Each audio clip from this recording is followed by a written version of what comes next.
Welcome back to the Zero Talent Podcast. Here is your stars of the show. Christian Sutton with WWGay, Caleb from Publix, and Davadici Supari. Thank you guys for tuning in to our Week 11/12 recap, 6-7. As we usually start, we're going to kick it off with my boy Christian Sutton with WWGay with our college football recap and game picks. What we got, Christian Sutton? Yeah, this week, not too good of a week for college for me. Coming off thought I was going to bounce back with the college side, but honestly didn't. Went 6-4, just above 500, while Davey had an impressive 8-2 record. As for the recap, USC dominates Northwestern.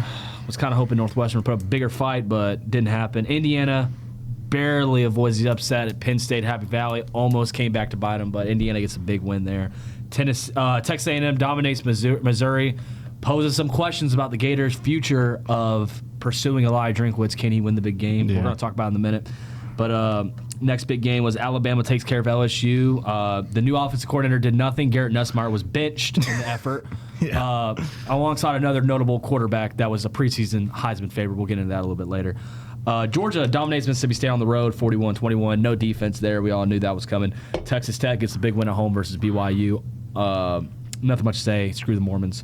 Oregon survives, number 20, Iowa on the road. What a game. I thought Iowa was going to pull it out, but, man, Dan Lanning and the boys. What else we got? Wake Forest upsets Virginia on the road, 16-9. ACC is anyone's game. Also include Georgia Tech. Yep. Cal upsets Louisville on the road, 29-26. Huge win for Cal. Another big name, Jeff Brom, working on a contract negotiation to try to come back to Louisville. Another big name for the Gator coaching search. Another question in the air. We'll talk about that a lot in a minute. Vandy avoids the upset and beats Auburn 45-38 overtime. I picked Auburn in this game. I was right. I did think the offense could turn around. They had too many superstars, kind of like Florida, but no defense. And unfortunately, Diego Pavia ran and threw all over them, set both rushing and passing records for the Vanderbilt Commodores in the win. And they just looked phenomenal going into that game. And then the worst one, wasn't expecting it. Worst loss, probably fans are saying the worst loss in Florida history. Florida loses 38-7 in Kentucky, biggest blowout since 1950.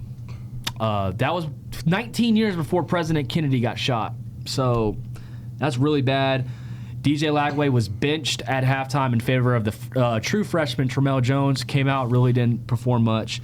Is Lanesville happening? Let's get into it right now. What you think, Davey? I don't know. I mean, as much attention as Lane on social media and everything has given the Gators, it kind of makes me think it is happening. If you haven't noticed why I'm wearing the visor, Steve Spurrier, Lane Kiffin. Lane Kiffin loves Steve Spurrier. He loves Gainesville. That's why I think he's intentionally making a big deal out of this game. To troll us, to I think kind of make people think he's not going to Gainesville, and also to probably motivate his team a little bit to think he's not going to Gainesville. But I think for the most part, he's trying to convince his team that he's focused on this season. But I think he knows he wants to come to Gainesville. I do think it's going to happen. Eli Drinkwitz, in my opinion, let's talk about that. He really hasn't won any huge games. That's kind of my main issue. Like, Missouri's been good, but like even last year when they played Texas A&M with Brady Cook and they got blown out bad at Texas A&M, and then of course now they're playing at Mizzou and they get blown out again. And I mean, they're 6-3. They can't win the big games. It's just concerning. And I know Florida obviously has way more talent than Mizzou as far as our roster, but I don't know. It's really concerning versus like Lane Kiffin. I guess you could kind of say the same thing about Lane, though. I mean, I can't lost say to that. Lost to the Gators last year. I mean, he beat Georgia last year. He's definitely shown he could win the big game. Yeah, but it's more about can he keep. Well, I was just kind of saying, can he keep the success through a whole season with the talent gap that Ole Miss has against some of these bigger SEC schools and just teams in general? So what big wins does Ole Miss have this year, though? Ole Miss this year, I mean, let's see. They played Oklahoma out on the road, beat Oklahoma. They have played. Yes, but Oklahoma's probably not going to make the playoffs, so. Well, they're number 14. I want to say. I think they're playing Georgia this weekend. No, They play Alabama. So they're going to lose that game. On the road, too. There's going to be in Tuscaloosa. That's what I'm saying. That they're probably going to be in the playoffs. So oh, for sure. They're not going to the playoffs. I'm not saying even that, if Ole Miss gets in, Oklahoma was number 8 when that happened. So, I mean, that was a big game for them to win at the moment. You can say the same thing about anyone, though. You can say the same thing about USF beating Florida was a big win. But as shown now, it really – I think we played them again, we probably lose worse. So, yeah. I mean, anyways, for my opinions on drink, as a big drink guy, this loss, I definitely proved me wrong as a college guy. I mean, I definitely think Drink has the tools. I mean, that dude's a really lights out recruiter for where he's been at, and to turn Missouri around the way he had. I mean, he inherited a 3-win team, and then the next year he won 6 games and then 7. And then there was even talks about firing him because he couldn't, like I said, couldn't beat the big guys, big teams. Then he comes out and wins 10 games the third year and 11 games the fourth year. And, I mean, but definitely a program-changing coach. But like you said, man, I mean, he definitely hasn't shown that he can win. But, I mean, at the same time, I think about the Alabama game. He was one drive away from beating Alabama. And I was going to say, when has Mizzou ever been able to win, though? When have they ever? They've had a couple years, but they're honestly they're 1 in a dozen for Missouri. That's what I'm saying. Like, it's not like not the Florida. I agree what you're saying. As far as recruiting and organization, like it doesn't even come close to Florida. But that wasn't even under Drink. That bottom was of the barrel SEC. But that's the thing is that, I mean, everyone's looking at Florida like, oh, it's one more step closer. But I think that only matters if you're actually there. I don't think Drink is at the cusp of a playoff win. I think Drink has a long way to go until we can say this dude can make a serious run. Like, I can't sit here and be like, Drink could make a serious run at a bigger program. I think I agree. The lights might legitimately be too bright. You need to make a statement with your program first, like Lane Kiffin has with Ole Miss. I mean, it's the same thing but it's the same thing with anybody, though. I mean, Spurrier spent 3 years at Duke before being the next coach of the Florida Gators. He didn't win one significant game. It's hard to sit here and say, I could give you a coach and tell you that he's going to be successful. I can say the same thing about Nick Saban coming from the Miami Dolphins, about how bad of a train wreck that was. I mean, and all the controversy in taking that job. Yeah.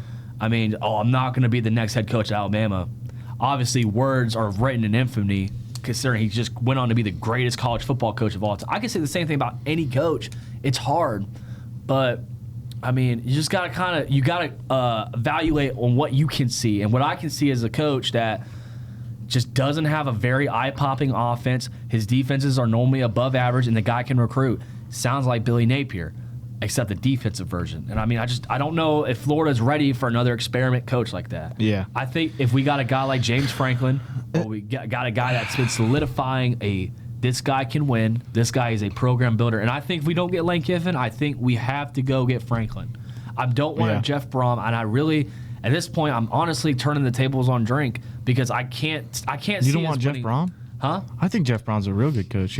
But Jeff Brom just lost the cow, man. I mean, it's just like, we need a guy that can solidify a team that we know a team that can be turned around. That's Lane Kiffin and James Franklin. James Franklin took his team to the playoffs. But Jeff Brom also is the guy that took down Miami. Yeah, man. But what is Miami now? I mean, we can say the same thing about anybody. Top 25. Okay, but we can say the same thing about anybody. Lane Kiffin beat Oklahoma. Who else does he beat this year? Like, you made a great point. I didn't think about that. Oklahoma's about to lose to Alabama, and if Alabama wins, then they're going to be number 22. I can say the same thing about Georgia beating Tennessee. That was a tough game. They should have lost that game. Tennessee's number 23 in the nation now. Yeah. I mean, they can't stop nobody. But I'm saying, I think, as for all those coaches, Lane's definitely proved the most with it. I agree. I think we need to go get Kiffin. Probably the worst, historically, probably one of the worst SEC teams ever. I mean, you look at, they've never been to an SEC championship. They're or definitely a national championship. Below. I think they're middle pack, but on the lower tier of that. But like I said, I mean, it's just it depends. Like, there are so many factors that we can't look at. How many people are staying? Is Lane Kiffin going to have to come in and change the program? You got to think about a whole other aspect we're missing is that Lane Kiffin doesn't even like recruiting out of high school. He's a transfer portal guy. He doesn't like recruiting out of high school, and that's what Florida really wants to see is those recruiting classes. Can he maintain a top 10 recruiting class? That's what got Mullen fired. Mullen never pulled above a top 30 class. That's ridiculous. You're in the state of Florida. Coach Orgeron put it best. He praised the state of Florida because guess what? In Mississippi, you can't drive 20 minutes somewhere and go see a 5-star play. You got to go out of the state. You might get 1 5-star in the state of Mississippi every 2 years. In Florida, you can drive 30 minutes from Gainesville and go see 2 5-star recruits play in the same game. I mean, it should be the easiest thing in the world to do is recruit at Florida. I could go to Florida and recruit a top 30 class. Yeah. Might not be top 25, but we get a top 30 class. We get a couple of dogs play for us. But can Lane recruit out of high school? I'm sure he can. Has he proven it? I can't say he has. He's always been surrounded by great, talented coaches. Ed Orgeron at USC is a great example of a great recruiting coach under him. I mean, a lot of people don't know that. Lane Kiffin coached Ed Orgeron at USC, was one of his recruiting advisors and his defensive guys that would recruit. So definitely a lot of aspects and a lot of angles to see about this coaching search, okay? Because you're going to request Lane Kiffin, but are you ready for Lane Kiffin's defense to come on the field and have a huge question mark on defense? Because there's no telling if he's going to retain any of the coaches. He probably won't. He'll probably think so? He might not. I don't know what he's going to do. I don't know. I think he could keep Ron Roberts, bro. Could he? Does think Ron so. Roberts want to coach for a guy like Lane? It's so many. There's so many question marks. Is Ron Roberts going to get pulled to another team? Is the NFL calling? I don't think so. Just because like that defense is kind of falling apart throughout the season. Okay, but is the NFL calling? Is what I'm saying. I don't think that's what I'm saying. Like, But is kind it of his similar. fault?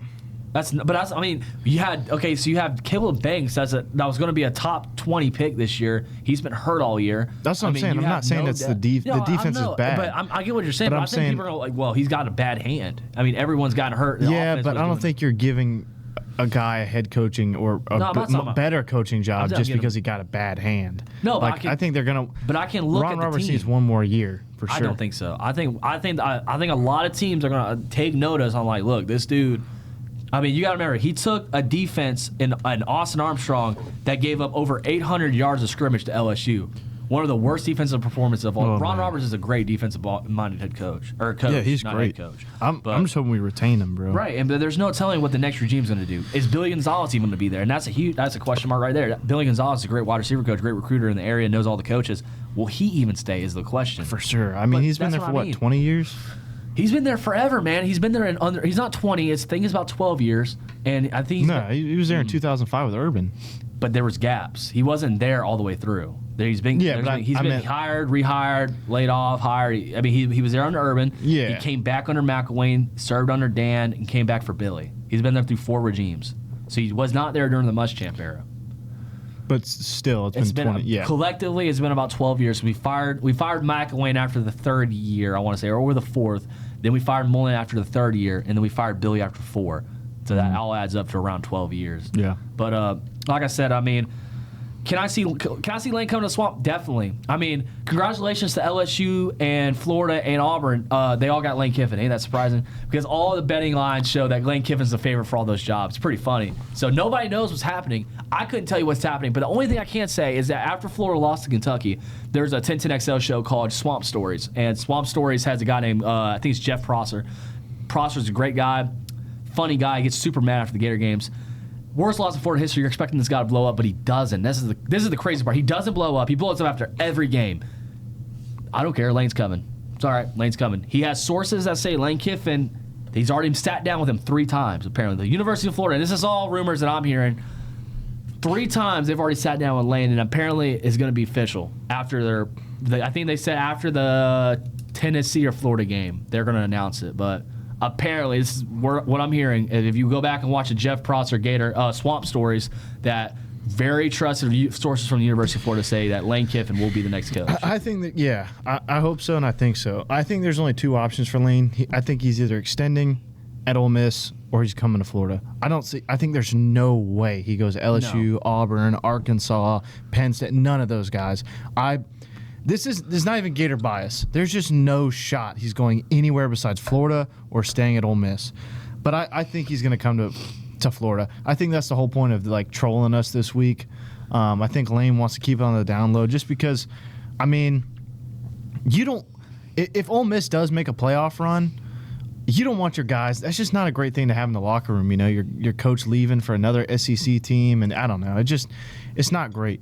So I think he's just trying to keep that on the down low as much as possible. Yeah, So, I'm not sure when we'll find out. I think Prosser's a little too, a little too excited about it. I don't know if it's going to be after the Tennessee game. I don't think that would make a lot of sense, like Davey said, for the timing purposes. Yeah. But if you're Lane, wait as long as you can. yeah, really. I mean, there's no reason to play your hand out. But in the instance we don't get Lane Kiffin, coming from me, I'm starting to turn against drink. I think we need to go get James Franklin. I agree. Seriously, you go I get agree. a guy that can turn around a program. But I do like Jeff Brom. Brom's but cool. I'd like, I James Brom. Franklin, though. I'm not going to hate on Brom. I would honestly take Brom as my third choice. I kind of dropped Drink after that loss. He showed no fight. There was no fight in his team. Yeah. They just rolled over to a I good think team. we're on the same page as far as top three. Yeah, I would definitely go get Franklin. I think Florida fans hating on Franklin they haven't taken a look in a mirror in a Seriously, long time. It's yeah. been 5 years since we've won significantly. That and like, obviously, I was hating on Penn State before the year, but that was mostly just because I definitely don't think they deserve to be number 2 in the country or 2 or 3 in the country because they do every year and they never finish top 10. Yeah. Or they usually finish around top 10. But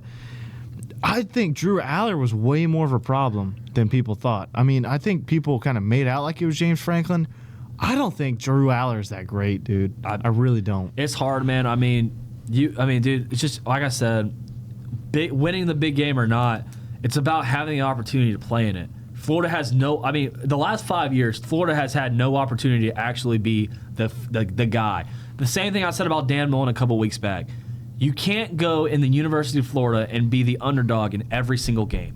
Mm-hmm. Think about that. Like, dude, you cannot be the underdog to freaking anybody. You're supposed to be the University of Florida. And that's where I think Gator fans get it wrong. They think we still have this swagger of being been one of a while. the best. It's been 5 years, bro. It's been 5 years since I've gone to a game hoping we win by more than 10 so we don't drop in the rankings. Think about that. I'm hoping now as a Florida fan, I'm like, man, I hope we just win. Yeah. Hopefully we can eke out a win. And now this week, I'm hoping we don't lose by 40. Because I'm about to get into this game. I was about to say. I mean, you dude, were ready to get into game picks? I mean, I'm about to get into the Kentucky game a little bit, and then there's not really much to talk about that, but just get into the Kentucky game. We'll go over game picks. But man, it's been 5 years since I've been like, dude, I want to win. I'm like, we're gonna win this game. Yeah. Like, I don't want to go into every game being like, well, we got a chance. Like, no, man, we should be winning this game. We're University of Florida, man. Have that swagger. But yeah, Florida gets blown out 38-7 by Kentucky. Worst loss in the last 100 years. Tramel Jones starts the second half. Doesn't really do anything, but better not turn the. I mean, we turned the ball over on downs, I think, 3 times the second half. So Billy Gonzalez pointed out it was a great learning experience for Tramel going into a game that was already over. But apparently now there's another QB competition against DJ Lagway and Tramel. I think we should sit Tramel the rest of the season, let the season play out. There's no reason to play Tramel Jones. He's going to get hurt, ruin his confidence, or he's going to burn his red shirt, which would make no sense. What are your thoughts, man? I mean, Billy already said that DJ's looked really good in practice this week, but who knows? I mean, I definitely think you play DJ. No reason to play Tramel. I mean, we got 3 games left, and I don't know. Maybe DJ gets the swagger back when it matters most. Yeah, against Ole Miss. I mean, you will always be daddy of the University of Mississippi. Yep. They haven't beat us in 20 years. So I mean, even if and I've seen the I don't know if you've seen the Ole Miss chat logs talking about when you see Florida fans pour beer on them. Yeah, adult, child. They said it's ridiculous, bro. Children, you woman, you cuss at them. All right, dude.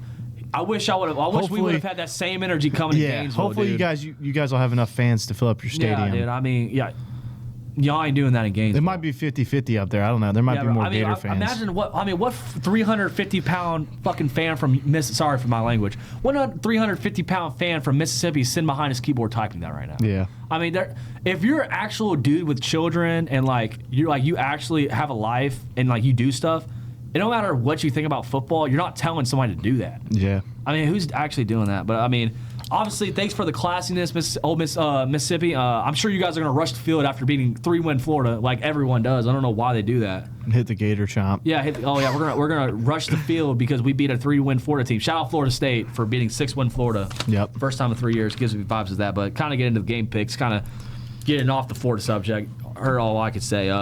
Clemson going on the road to Louisville, big game, number 20. After dropping that game to Cal, can you still trust Louisville to beat Clemson?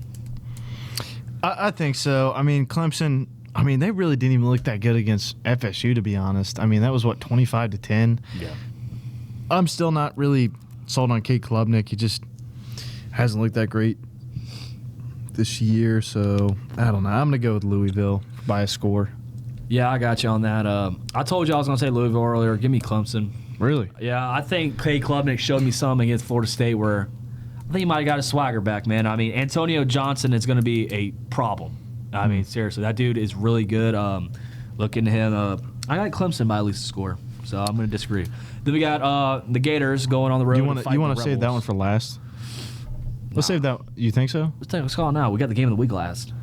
Oh yeah, true. We got the Gators. Florida at Ole Miss. Going on the road to the Rebels. I mean, I've been doing it all year, and it ain't gonna stop now. So give me the Gators to pull off the upset at Ole Miss by 4 points. Close game, breaks Lane's heart. Yeah, I think Lane's gonna be eating his words a little bit. I like Florida in this matchup. Give me Florida 13-18.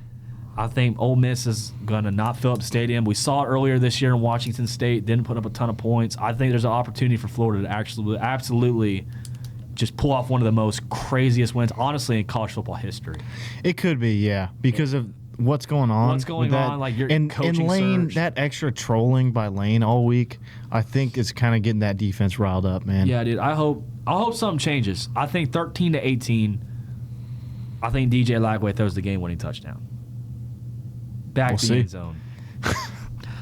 Anyways, South Carolina on the road, Texas A&M. Not very close. I got Texas A&M by 3 scores. Yeah, we're looking at the SEC champion. Texas A&M, I think, wins this game pretty handily. Notre Dame going on the road at Pitt. This, I feel like, is a trap game for Notre Dame, but I do think Notre Dame is one of the most slept-on teams in the country. Nobody's talking about them, but you look at their losses. I mean, it's 1 score to Miami and 1 point. They're the closest to beating Texas A&M to anybody in the country.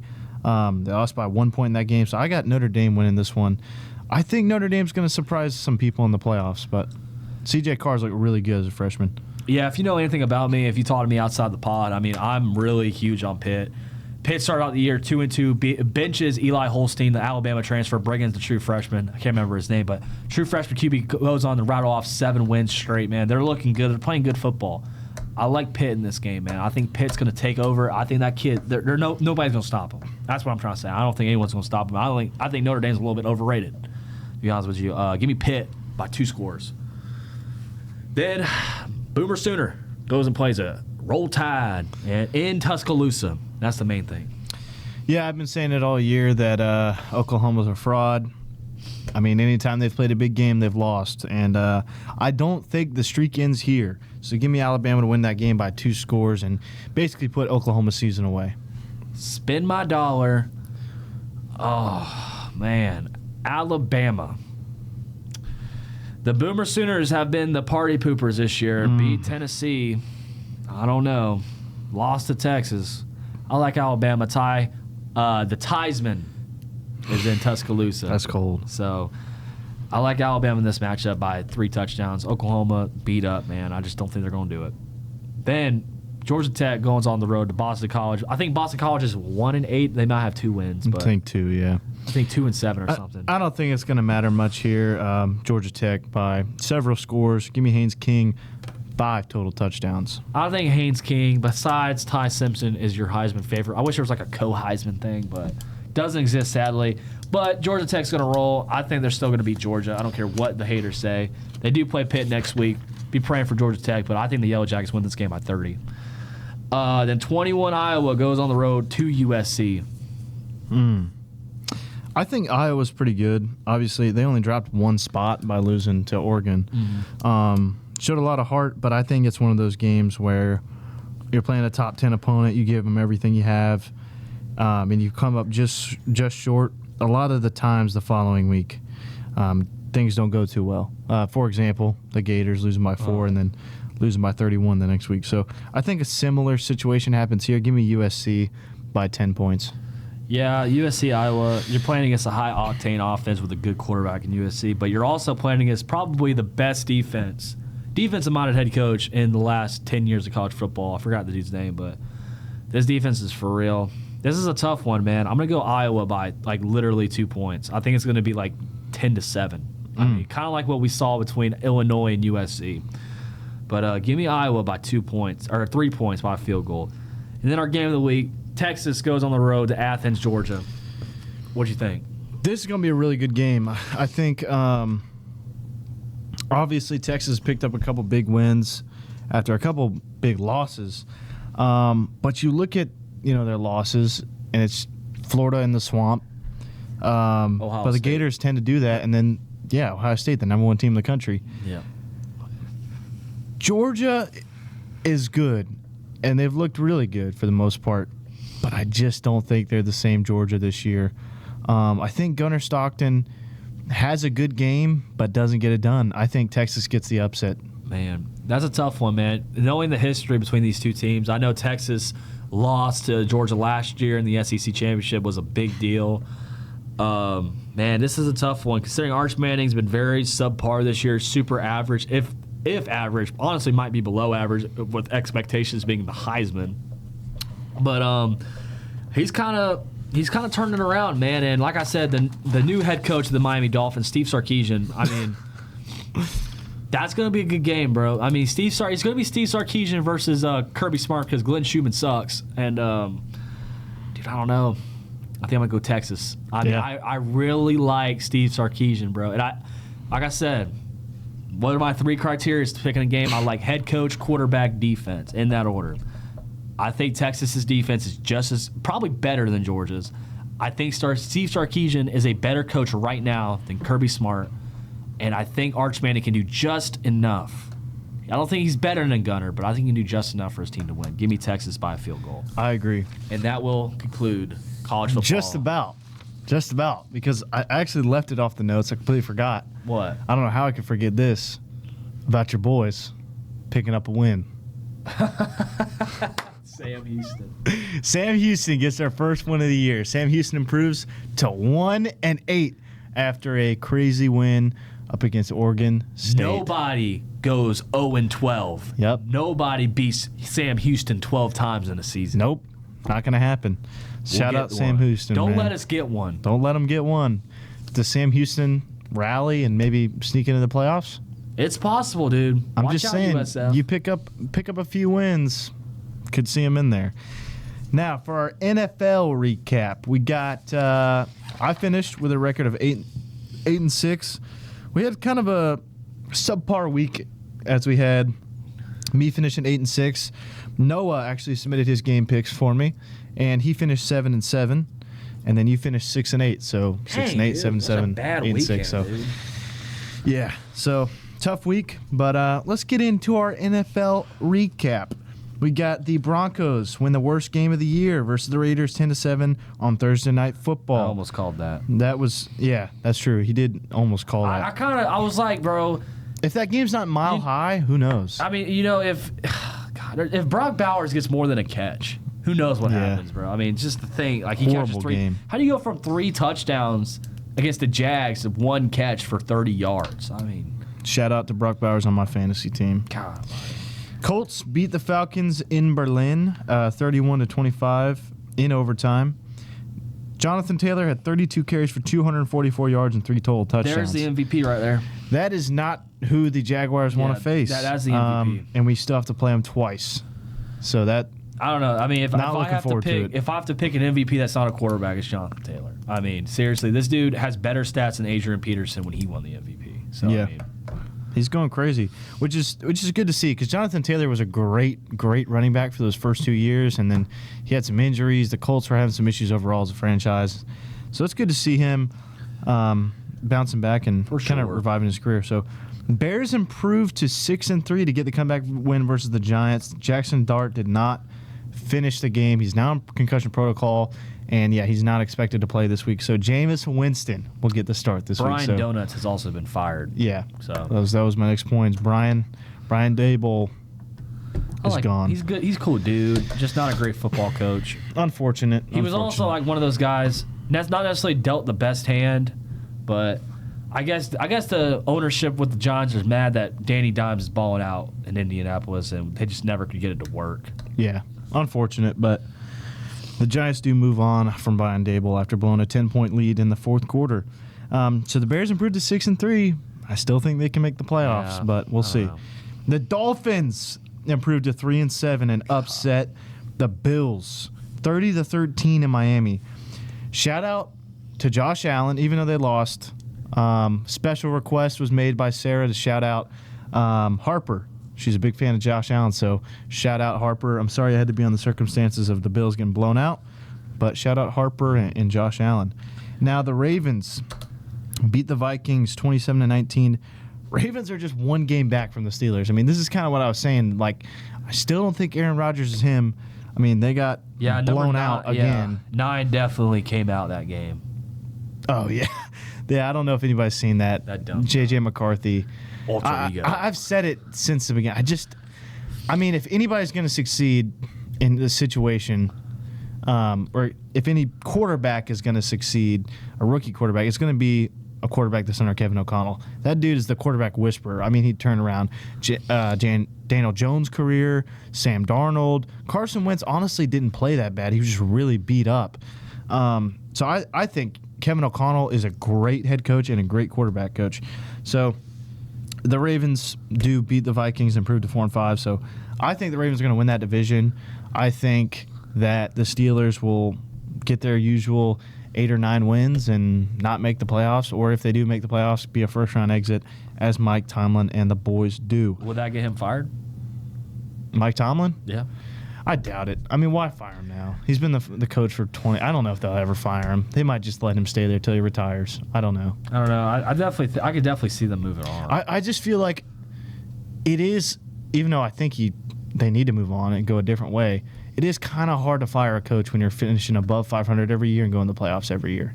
Yeah, but it's hard to be like, oh, that's not good. Well, it just depends about where you want to be as a franchise. Like if you're the Jags and Liam Cohen's finishing 9-8 every year, you probably don't fire Liam Cohen ever. But if you're the Steelers, like with the success and the history, it's just been weird. Like, how many experiments have they had? Like they tried to like.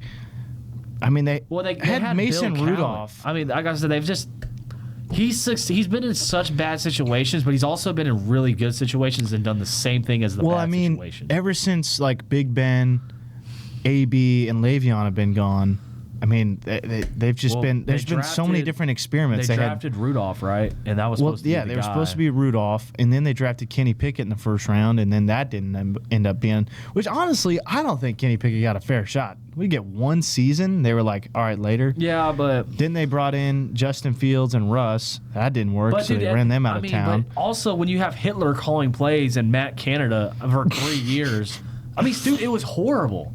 I mean, Matt Canada look where was you're at horrible. Now you brought in DK Metcalf. I mean, they got rid of George Pickens. DK's not that. I've been saying that. He might have had 1,000 yards with the Seahawks. He's really not that good. He's just super strong. That's it. I mean, he's not that good. He's a very good receiver. The Seahawks were begging to get rid of him, dude. He's not that. He gets paid way too much for what he does. I don't think so. As far as like, you can't complain about having DK. It's not like it's not like Aaron Rodgers has a bad receiving core. No, I'm not saying that. They built a team. I don't know. They built a good team. That defense is the highest paid defense in the NFL. Ain't the answer, bro. Aaron Rodgers ain't been the answer. That's what I've been saying. Aaron Rodgers ain't been the answer since probably 6 years ago. Genuinely, probably hasn't been the answer. Saying. Okay, but everyone knows that. I mean, I don't think anyone's oblivious. Not everyone.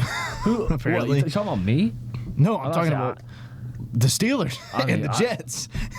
I don't know, man. I don't understand the idea with Joe Flacco. Joe Flacco is succeeding because Joe Flacco is doing what every quarterback should do. You pay a guy a lot of money to catch the football. Let's throw the ball to that guy. You know what I mean? Yeah. But go ahead. That's what they're doing in Pittsburgh. It's just not working out. So the Jets improved to 2-7 and win the Toilet Bowl over the Browns, 27-20.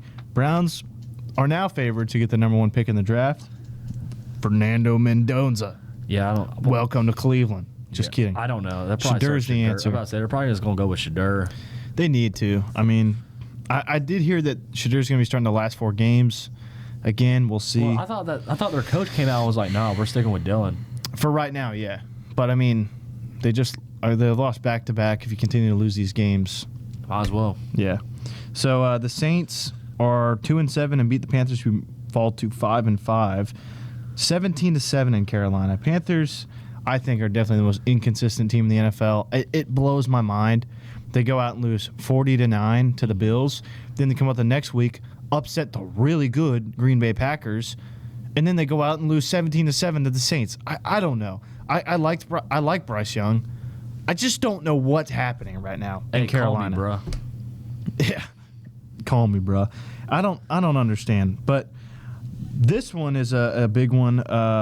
Or no, excuse me, their matchup is a big one. But the Seahawks blow out the Cardinals 44-22 in Seattle. The Rams take care of the 49ers 42-26 in San Fran. I definitely think Stafford deserves to be the MVP at this rate. I don't think so, man. Who? Drake May. Literally, okay, like without being funny, Drake May has turned around a really bad Patriots team completely in his second year. I mean, the dude beat Josh Allen in Buffalo. He's done so much already. His 2 losses came to Does that hold a lot of value, though? Yeah, dude. I mean, okay. Because Miami just blew Buffalo out. Okay, well, Buffalo's going to go and make the playoffs and beat everybody and then get to the AFC Championship. So they Hopefully. They're not going to win the division. Bro. They do it every single year is a thing. And they did it. The Bills? Buffalo does it every year. They go and they play and they beat everybody in the playoffs, and then they lose to the Chiefs, and the Chiefs go to the Super Bowl.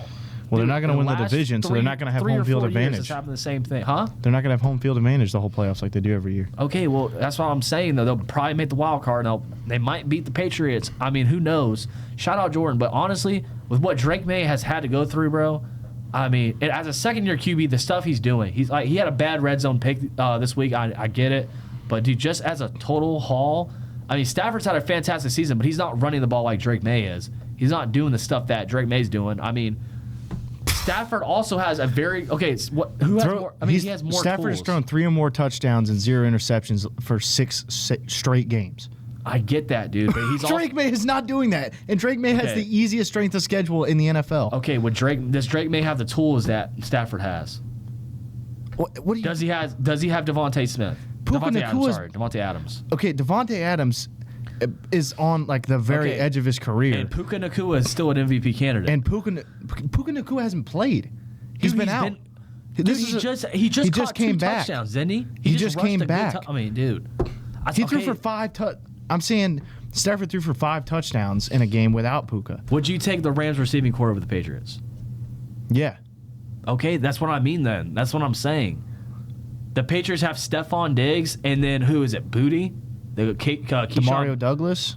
All right, bro. Travion Henderson also is having. He hasn't played. He scored either. 5 touchdowns. He hasn't played either. Who hasn't? Henderson he has just 5 started touchdowns playing. in the last 2 games. Okay, yeah, that's what I mean. He just started playing. Look at their strength of schedule. I can say the same. You just said the same thing about the Rams. I can say Look at who the Rams are playing. They just blew out the 6-3 49ers. Who was playing QB for the 49ers? Mac Jones. Okay, who's playing defense for the 49ers? Okay, what's the 49ers record? 6-3. Okay, dude, that's still a good team. Okay, they lost to Jacksonville, which Jacksonville's 5-4 now. Who else they lose to besides? Who's the other team they lost to? 49ers. I don't know. Can't remember. That's not my point. Their strength of schedule is completely different. But San Francisco has been. The Rams are playing in the hardest division in the NFL. I agree. When they play, I mean, and meanwhile, the Patriots are playing the shittiest division in the NFL. With Bills, they play the Dolphins and the Jets. That's 4 guaranteed wins basically. Okay, dude, but I'm just saying. Drake and then May they played the Browns. I think Drake May's doing more. Okay, well then why does Trevor Lawrence have a better statistically in the last 6 weeks than Drake May? That's not true. Okay, well I already asked you this question. Quarterback A, 10 touchdowns, 2 interceptions, combined record of 31-23 against. That's his combined record of opponents. Versus quarterback 2. 12 touchdowns, 3 interceptions, combined record of opponents is 20-34. You told me you take quarterback A. That's Trevor Lawrence. That's what I'm saying. Okay. So how can you say that he's better statistically? Now, can I prove? Okay, so who has Trevor Lawrence played against? And then That's what I'm saying. So you said 6 games, right? The last 6 games. Okay. Yeah, he's played. Did you include the Texans game? Yeah, the Texans, the Rams, by the way, 7-2, 7-2. The Chiefs are going to be in there every year. The 49ers, and then you have the Raiders and Rams. Or the Raiders and the Texans, which is the Texans probably have the best defense in the NFL. Dude, So if you're going to say, oh, the Raiders, it's like, okay, fine, that's 1 game. By the way, Drake May lost to the Raiders. And then you have, Drake May has played against, oh, man, he had to play the Browns. Oh man, he had to play the 2-7 Saints. Oh my gosh. Oh no, the 1-8 Titans. Oh, but he did beat the Bills and the Bucks, so it doesn't matter. And the Falcons. Meanwhile, the defense has allowed just 111 points for the Patriots. Meanwhile, the Jags defense has given up 169. You already said you'd take quarterback A. I understand that, but you're not. So how can you say statistically he's better? Okay, statistically, if Devin Lloyd doesn't catch a pick six on the goal line, we don't beat the Chiefs. Statistically, if Trevor Lawrence can put up more than 12, I like Trevor Lawrence. You're making me hate Trevor Lawrence, but I'm going back through the games.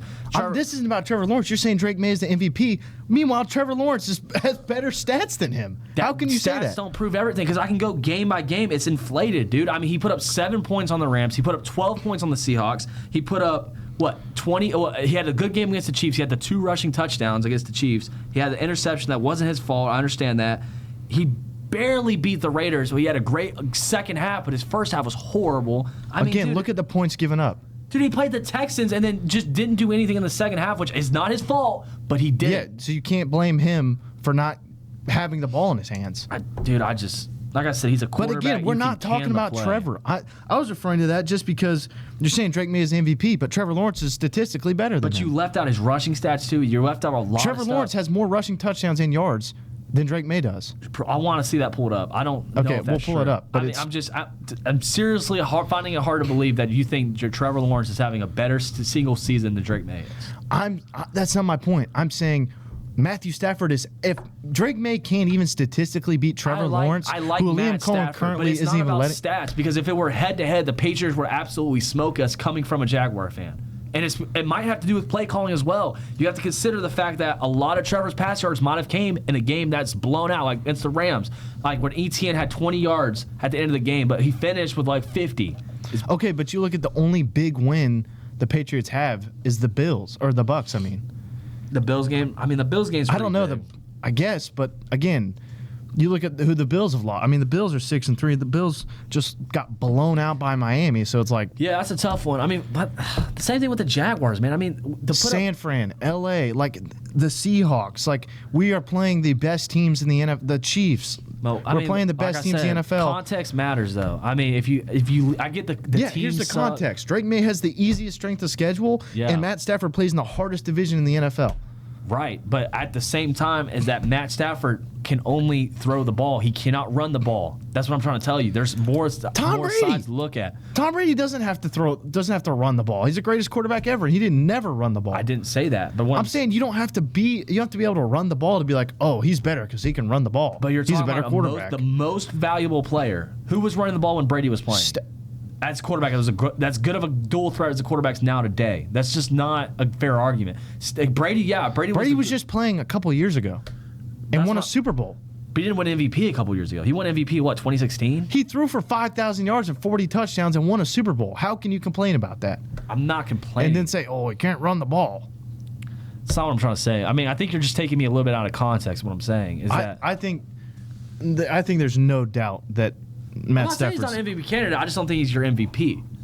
He's got a lot of tools next to him. He's got a great offensive head coach in Sean McVay. Can I say this? Can I say Brock Purdy would be a great quarterback without Kyle Shanahan? I can't. He's got Sean McVay. He's got Devontae Adams, which he's kind of washed now, but Devontae Adams still is tearing it up this year. He's got the most touchdowns in the league. Puka Nacua has played at an MVP level when he's playing. Okay, but you don't think that's because of Stafford? When Kyron Williams plays. Do you think those receivers would be as good as they were without Stafford? I don't know that. That's what I'm saying. Why do you think Calvin Johnson's one of the greatest ever? Because he had Stafford. Okay, I don't think you realize. Okay, why do you think Cooper Kupp has the Triple Crown record? Matt Stafford, by the way. It's a help, yeah, but he also had Jared Goff, too. I mean, it wasn't like... Okay, so do you know who had the record for most yards in a season? It was Calvin Johnson. Who was his quarterback? Matt Stafford. Do you know who just beat that? Cooper Kupp. Who was his quarterback? Matt Stafford. It kind of adds up. Yeah, I mean, I see what you're saying for sure. I mean, when you have... And now you have... When you're consistently having legendary receivers that... We're not coming out as legendary receivers. This is Cooper Kupp we're talking about. This is Puka Nacua we're talking about. This is like Devontae Adams was even. I mean, he was great in Green Bay, but he wasn't a high draft pick. He had Aaron, then he had Matt Stafford. So I just think. Well, you forget about Derek Carr, but I don't. Derek Carr definitely happened, but. Well, that's what I'm saying. That's why the quarterback matters so much. You made a good point. Why do you think that's right? You're right. Devontae? That's right. You're probably right. Devontae fell off so much though in the Raiders. Like once Derek Carr came around, That was just like the quarterback matters so much. I really blame Mike McDaniels for that because there's no reason why that shouldn't have succeeded. What? That experiment, dude. I mean, you had Darren Waller, Devontae Adams, and then Josh Jacobs. I don't know how that didn't work. I was never sold on Derek Carr. He's just always like, dude, if you're a serviceable crazy, bro, quarterback. How do you not get like fired up about Derek Carr? I love Derek Carr. I don't hate the guy. I'm He's just a saying good dude, bro. he was never good enough to make a run. I disagree That's why with he that, had- bro. I mean, coming out of They college, never won a playoff game. You know who he went to college with? You know who Devontae Adams, You know, yeah. Fresno State, dude. I mean, that dude was really good and got him out of college. And in the NFL, as a rookie, came out and played a little bit, played good. And dude, he's just been a solid QB this whole career. He ain't been as good as Matt Stafford has been. He's been very good quarterback. I mean, yeah, his tail in his career but got I mean, crapped on. I mean, yeah, but I'm just saying when you look at it as like Trevor Lawrence. I mean, how many years does Derek Carr play? Like 12, 13? Yeah. I mean, Trevor Lawrence has more playoffs wins than him. That's not a good look. Yeah, but I get that. And he had a lot of good coaches. So I mean, who? don't sleep on John. Gruden? Don't sleep on John I'm gonna say Gruden. Gruden. I mean, Gruden was good, but he had stretches, bro. Man, I mean, every coach does, but he just have a bad stretch. Shout out, Mr. Tim. I'm defending Matt Stafford for you. Yeah. But let's move on. That was a while. We got Lions blow out the Commanders as expected. Chargers take down washed Rodgers and the Steelers. Steelers drop to 5-4. Eagles, shout out Jonah, win the second worst game of the year, That game 10-7. sucked, dude. That might have been worse than the Raider game. No, I would say I was actually going back and forth which one's worse, but literally just because like that 41-yard touchdown, A team did not. that Moss by Okay, Devontae. I get that. Neither team made the red zone until the third quarter. Yeah, it was That bad. game set back offense 30 years. Yeah, well, I would just the only reason I put the Eagles above it was because of that last drive where Saquon had the long run and then they threw that. Did you see that Devontae Smith catch? Yeah, he mossed it, dude. That was crazy.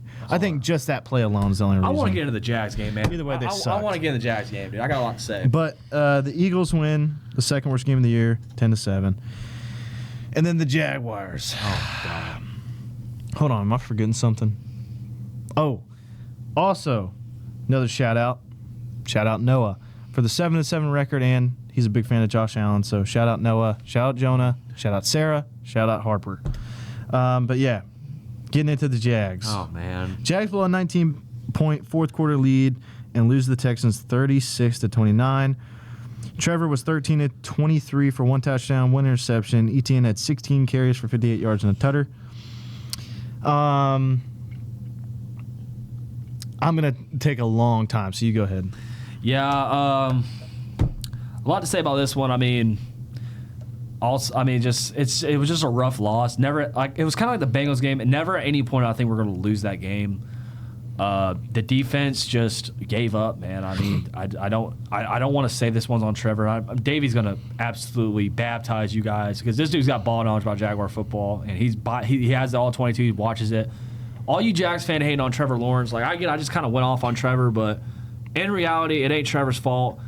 The D line's horrible. Trayvon has not been the number one overall pick. He's never been worthy of it in his career. And like I said, I was saying this a while. I say it every week, but week one, I was saying the Jaguars' biggest problem is the D line and the offensive line with a little bit of an edge to the offensive line. I think the D line lost us that game. That just not being able to get no pressure on a backup quarterback with the worst offensive line and two starters off that offensive line are hurt. So you're playing with two backups on the worst offensive line in the NFL, and you were able to produce 2 sacks for 10 yards. So there's got to be something that happens.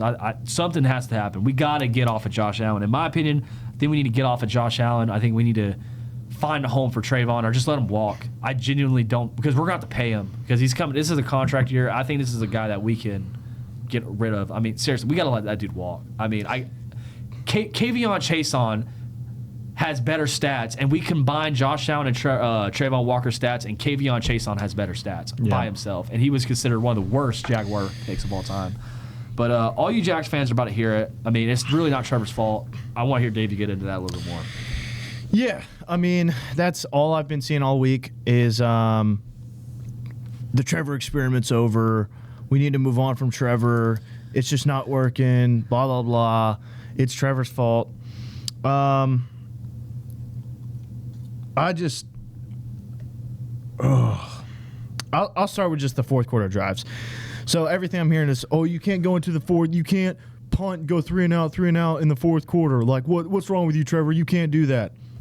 Okay, so the first drive of the fourth quarter for the Jags is with 12:10 to go, and we have a run for 5 yards on first down. Then Etienne loses 4 yards on second down, so now it's 3rd and 9. And after watching the film, I've showed Christian Sutton. He agrees. I can show anybody else. Every single option on that play is covered. Trevor takes a sack because our offensive line sucks. Can I add something real quick? By the way, guys, third down sacks don't matter. I don't know who led you to believe that a third down sack is a bad thing. It really has no implications on the game. I mean, Joe Burrow puts it best about the Super Bowl whenever he talks about getting sacked. Well, he got sacked 8 times during the Super Bowl or something. Third down sacks do not matter. You're trying to extend the play, make something happen. Shout out the offensive line, giving him no time. But, guys, third down sacks don't matter. So, Trevor took a sack. Oh, it was Trevor. Third down. Like, when first down, don't take the sack on first down. On third down, it's your last chance to gain a first. Think about that. It's your last chance to gain a first down, and you do your best, and you take a sack. It doesn't matter. 4th and 10 versus 4th and 20, it doesn't matter. Go ahead. Yeah. And then, it takes a sack. And then, we punt the ball away. Mm-hmm. Defense gives up a touchdown immediately, or after a long drive, sorry. 5 minutes, yeah. And then the Jaguars get the ball back, so now you really got to get a first down, got to put a play together. So with 7:22 in the fourth, Jags get the ball back. Play action bootleg. As soon as Trevor turns around, the safety's blitzing off the edge and is right in his face. He's able to avoid the pressure, scramble away, and run for 3 yards. So shout out to the offensive line also for giving him no time and forcing him to run, pick up 3 yards. So what do we do on second down? We run the ball again.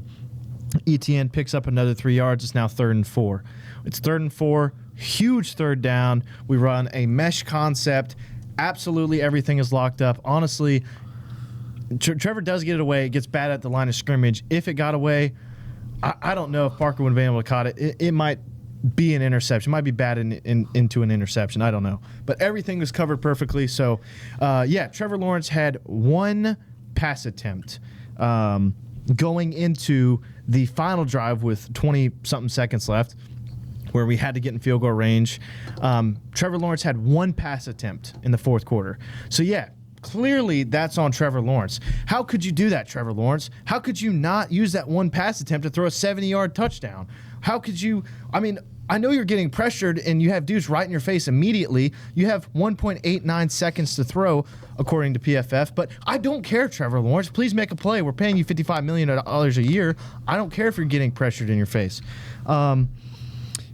That's basically what happened on those 2 drives is run, take a sack, run, and then everything is covered perfectly, and he ends up getting the ball bad at the line of scrimmage. So I don't know how you can blame that on Trevor Lawrence for him getting 1 pass attempt and it being bad at the line of scrimmage. That just shows how bad the offensive line is.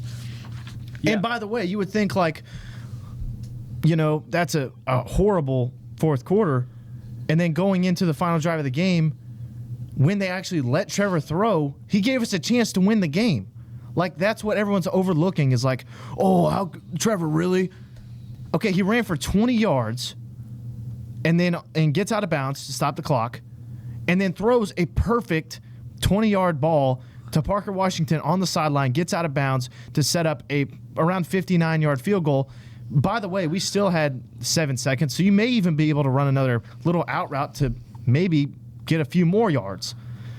But no, it got called back by a penalty. So Trevor Lawrence continues to make plays when he needs to, every single time.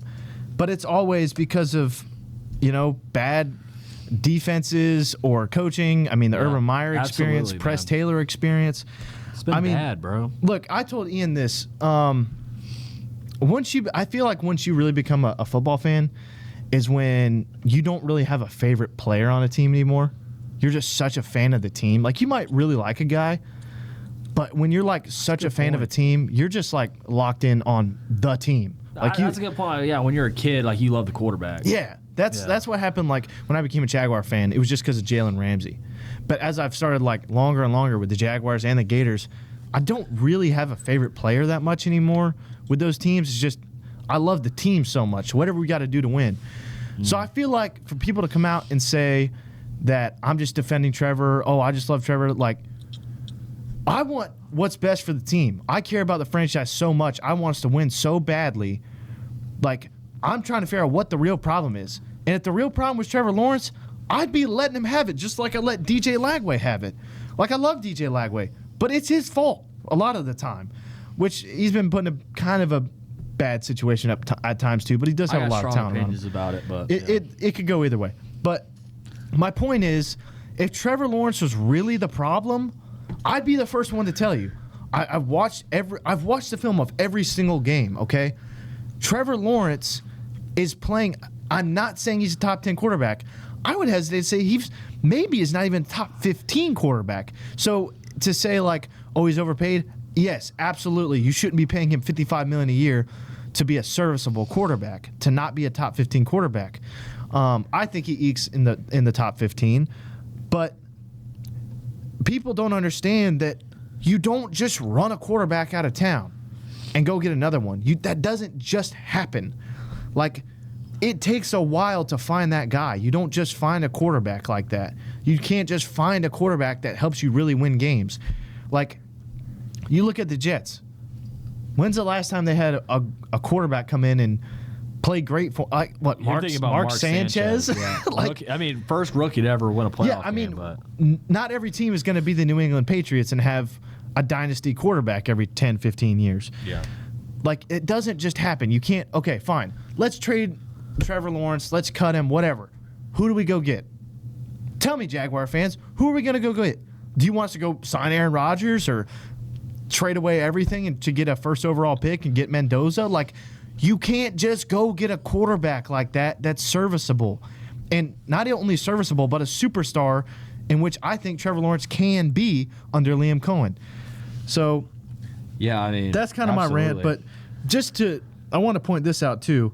So, Baker Mayfield, because I was talking about Baker Mayfield and because I was defending Trevor against Chase.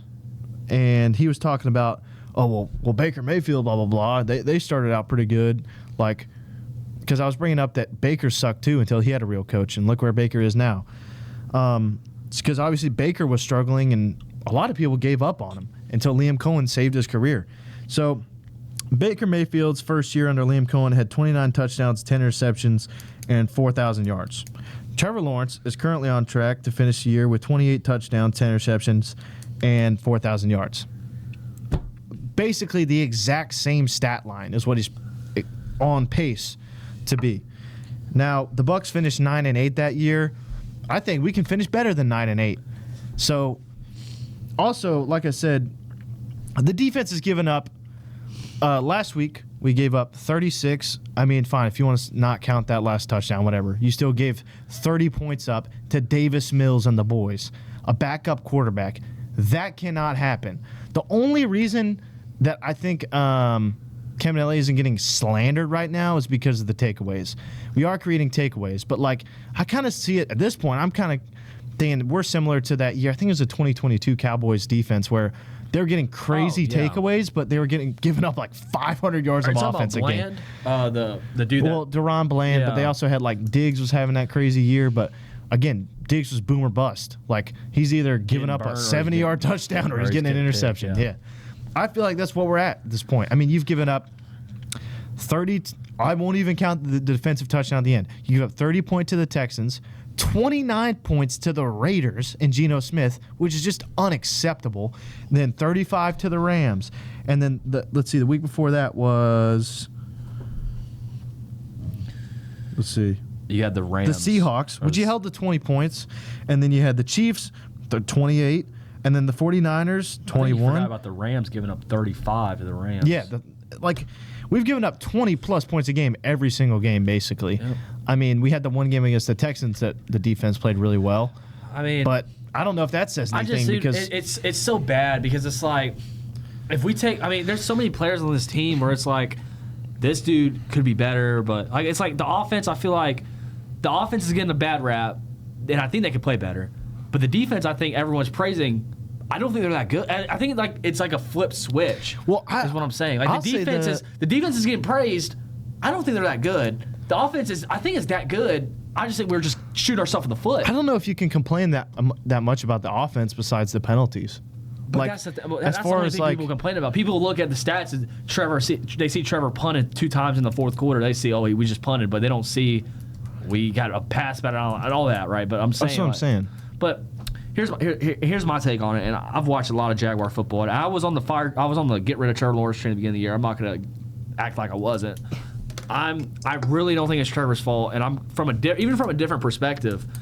Obviously, Brian Thomas Jr. isn't the same receiver we saw last year. There's something mental going on with him. I hope he overcomes it.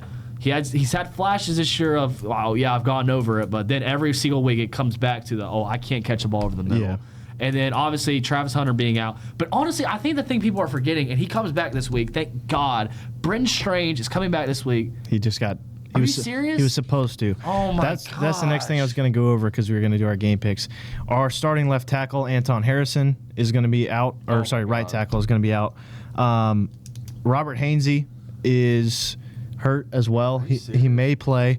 And then Colin Sanders, we cut. We saw that. We got rid of him. We traded away Luke Fortner for Colin Sanders, proceeded to cut him. And Luke Fortner is now statistically one of the best centers in the NFL right now. Hasn't given up a sack. He's still a Nazi. I don't care. I hate Luke Fortner. He's not as bad as Walker Little. But I was just going to say, dude, I don't even put it, even though the secondary's been injured. It's not on the secondary, bro. Dude, a secondary in the NFL can only hold up for so long. That's just the NFL. You can't give a quarterback more than 3+ seconds. If you give them 6 seconds to throw, any quarterback will dice you up. It's the National Football League. They're pro quarterbacks. They do this for a living. Something's going to be open eventually, bro. They can be terrible. Kyle Trask is my favorite quarterback of all time. You put Kyle Trask in the Texans offense, and I guarantee you, if you give him 6 seconds to throw, he's a professional quarterback. He's going to dice you up. Can't do that. Yeah. And we're paying Josh Allen. We've already paid Josh Allen. We're about to probably play Trayvon too, even though I disagree with it. I will say I wouldn't put Trayvon. Don't get me wrong. Trayvon has definitely never been worth a first overall pick. Has not played up to a first overall pick level. But I don't think he's near as bad as the situation as Josh Allen. Because Josh Allen goes out, gets the single season record for Jaguars history for 17.5 sacks.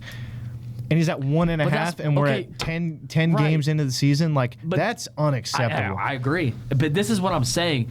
Is that what I mean by we're praising our defense because apparently we're getting the interception so good. Devin Lloyd had a chance to ice the game, man, twice. Had Davis Mills, bro. You can't get stiff-armed by Davis Mills in the backfield. Dude, really, if you take away Devin Lloyd's intercept, we're probably going to pay Devin Lloyd now too. Well, I think Devin Lloyd's worth paying. Again, is he? Is he really worth paying? What has he done besides this year? Well, that's what. Yeah, is he really, dude? I mean, he was up for Defensive Player of the Year and then got injured. This is his first game back, dude. But so I don't know if you can put as much on Devin Lloyd. If you take away the takeaways, is he the same linebacker? I think he still played great, but. I don't think you have a very serviceable guy. But you can't take away the takeaways. I'm not saying that, but what I'm saying is that before Campanelli and all that, was he really worth the money you're about to give him? Ever?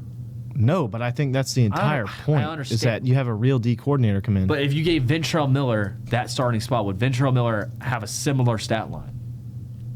I mean, what I'm saying. Ventrell Miller hasn't got a pick yet. Ventrell Miller's been playing really good football. I think you're about to walk into another trap. You're about to walk into another Josh Allen trap with Devin I don't Lloyd. think you can risk it as far as not signing him. As far as the way he's played this year, and he just came back from injury. I'm really putting this. Is there not a little voice in your head that kind of gives you Josh Allen vibes? And it's not with Devin Lloyd. I mean, we re-sign him. There's a little voice if we re-sign him, he's gonna suck. I mean, we paid Josh Allen and he's sucked. He's not been good. I don't know what's happened with Josh Allen. I mean, it could be. I don't know if it's Campanelli and the defense he's running, but dude, he just hasn't been good. Look, I'm not trying to argue on, but I'm saying this. I'm very strong because I love defense, and defense is my thing. The easiest mental position to play is edge. You see ball, you go get ball. You either got it or you don't. I mean, it's edge rusher. Yeah. You hold the edge and you go get the quarterback or you go get the football. I mean, it's super easy. I agree. But it's just. I don't blame it I think it's Eric Armstead had our only sack yesterday. Who else got a sack? I can't remember. Somebody else got a sack, but Eric Armstead leads our team in well, sacks. not to mention by that a horrible very, call of Trayvon. No, Trayvon got a sack. No, Trayvon he getting the definitely sack. did. It was he got BS call. We got 1.5 because he had another half sack, That and was, then no, they then didn't he call got- that a half sack. No, you're talking about Eric Armstead's sack where they ran a stunt. Eric Armstead got the sack. I mean, Trayvon jumped on maybe he him. got a quarterback hit then. But I either know what way, you're talking about, though. and then No, you're the talking about the Trayvon sack that got negated by the roughing the No, it's passer horrible. is No, just he definitely ridiculous. got a sack, but dude, But I think Trayvon, he's not getting top dollar. No we're gonna doubt. have to pay him top dollar because he was a number That one he can overall walk. pick. He can walk then. I agree. But Let him walk. I don't think he's gonna. I think he wants to stay in Jacksonville unless somebody gives him a crap ton of money. Give but it to him. I don't care. but honestly. we're not giving him. I don't think we should give him that money. I mean, he's been our best edge rusher for sure. But But who else do we got? that's I what mean, I'm saying. that's- But he's played okay, but definitely not to the level we need him to. But Josh Allen's play is the one guy.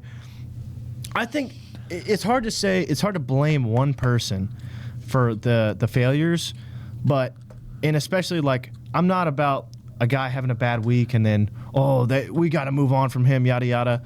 But there's two guys. Because, I mean, Cam Little obviously was playing horrible, and I didn't give up on him. I still haven't given up on BTJ. I think he's going to be all right. Yeah. Two guys that have just been absolutely unacceptable and consistently dog crap all year is Josh Allen and Walker Little. Yeah. Both of those guys have been absolutely disgusting all year, and it's bad. Those are the two guys that I'm like, okay, these are guys we actually need to trade, cut, move on You can't from. trade them, bro. If they you gotta don't cut Walker, and you're gonna have to figure out something with Josh because you're gonna be in dead cap space forever. Well, Walker Little doesn't have a huge contract. Well, no, I'm not worried about him. I'm not worried about Walker just I'm not because worried about Walker. We he's do not. whatever we He's want. most likely not going to That's what I start. mean. But what I'm saying- Josh Allen, I think, has some trade value. We're gonna eat that. No, because you're telling me someone else is gonna take that contract. They're gonna have to restructure that I contract. definitely think he They're has gonna trade make us value. pay that contract. Is what I'm saying. We might get rid of him. We might trade him for a pick, but they're still gonna make us take that contract. Nobody's gonna pay that contract. But I'm saying the top two guys that are most responsible for and are the highest chance of moving on from is definitely Josh Allen and agree. Walker Little. It sucks, but that's just what's going to happen. I mean, I wouldn't necessarily be against it. We're going to have to eat that cap. Like, we're definitely eat it. Like, Yeah. No team's going to be like, yeah, we'll take the contract and give you. I know. We're just going to have to take it. Bro. But we'll see. I mean, again, guys, we're halfway through the season. A lot of crap can change. Stuff happens. People do change. I mean, you have a great opportunity But- against the Chargers, man. Everyone's hurt on the Chargers offensive line. Yeah, that's what I was going to say is, like, currently all 5 of their starting offense is bottom 5 in PFF. So if there's man- any time for the edge rushers to step up and make a difference is this week. but we say that, but that was also 2 weeks ago. I mean, no better time than the Raiders. They did nothing. Yeah. No better time than the Houston Texans with 2 starters down. You do nothing. I mean, Yeah. when is it the right time? I mean, now the right time was beginning of the season. No, I Really? agree. I I'm just mean- hoping something turns around. I don't know. But if we're going to win games, I mean, Gardeck had a better game. I mean, just put it straight with you. I think the linebackers in the secondary, again, have played. Ventura Miller had a punch fumble, out yeah. on special Huge teams. fumble. Like, the linebackers are playing great, I think, and the secondary is playing great. But again, you can't let a quarterback have that much time and expect him to make a bad decision, to be honest. So I don't know. I put it, as of right now, I'd put it on the offense, both lines, the lines, I honestly- offensive line and defensive line. That's what I've been saying. I think it's honestly on both lines. But here's what I'm saying. I think Colin Sanders' move is an opening to go get Christian Wilkins. That's what I believe. I think Christian Wilkins will be a Jaguar, and I think it's coming. I think you're gonna hear about it. I hope so, I because think we he's need good. something. He's very good. He just got the locker room problems. But dude, I don't think that even matters. Nah, I mean, that's stuff you can fix. Yeah, that's what I mean. It's like that stuff. Like, look, man, don't be doing that weird stuff. Yeah, Just it's not that come big play a deal. football. I'm like, yeah, okay. But, yeah, I mean, obviously you blow a 19-point fourth quarter lead. I still think it's on the defense more than anything. For all you people saying Trevor Lawrence is the problem, well, I mean, we punted in, the first quarter, and we didn't punt again until the fourth quarter, in which he threw one pass. So, to all the people who blame Trevor Lawrence, he threw one pass. So, Yeah, yeah, I think you sorry, guys Trevor need to Lawrence. chill Can you out. please start at running back and get us a first down? Trevor Lawrence, man, It's ridiculous. People are expecting. I mean, I just don't know what they expect. I mean, to consider that we have Austin Trammell as our wide receiver 3, who's a practice squad player. I mean, what do you expect? That's what I'm saying. He's down. I mean, Hunter Long got injured again. Brenton Strange has been out for weeks. BTJ has been out. De'Ami Brown Sucks completely football. disappeared. I genuinely, we were 3 quarters into the game, and I was like, I saw De'Ami Brown on a motion, and I was like, I forgot De'Ami Brown was even playing today because he didn't have any catches. I mean, it was bad. I completely forgot he was even there.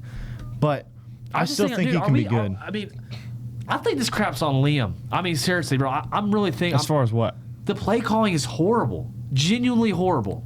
I'm getting there. I don't know. I think Liam Cohen's a great coach. Don't get me wrong. I'm not saying he's a bad coach.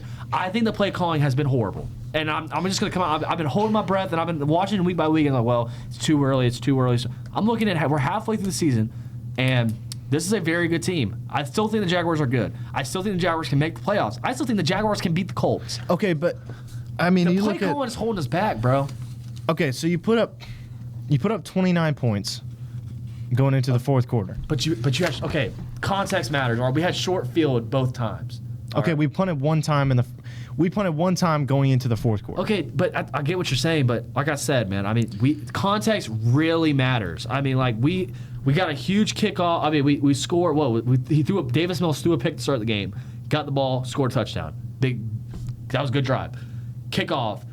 Ventrell Miller punches the ball out. Another short field drive takes off another 3 minutes, scores a touchdown. And I mean, what we punt after that or something? We punted sometime in the second quarter. But what I was going to bring up is like, are you talking about the fourth quarter play calling? I don't hate it at all. Well, I mean, I'm not saying it makes sense. You run the ball. You've been running the ball down their throats all day. Okay, you run the ball for 5 yards on first down. Are you going to run the ball again? Run the ball again. Okay, they lost 4 yards. Okay. It's just unfortunate. Okay, but what I'm saying, saying, it's 3rd and 9. Would you call pass play? Obviously, yeah. Absolutely. Yeah, that's what I'm saying. How did you get the 3rd and 9? But I lost the 4 yards. Okay, so how did you? Okay, did you not see the last time when you? Okay, and this is my point. But there's also situational awareness. You understand the fact that you have 2 opportunities to get a first down. Okay, what happens if you stuff them for no gain? Let's say no gain. Are you going to run the ball on 3rd and 5?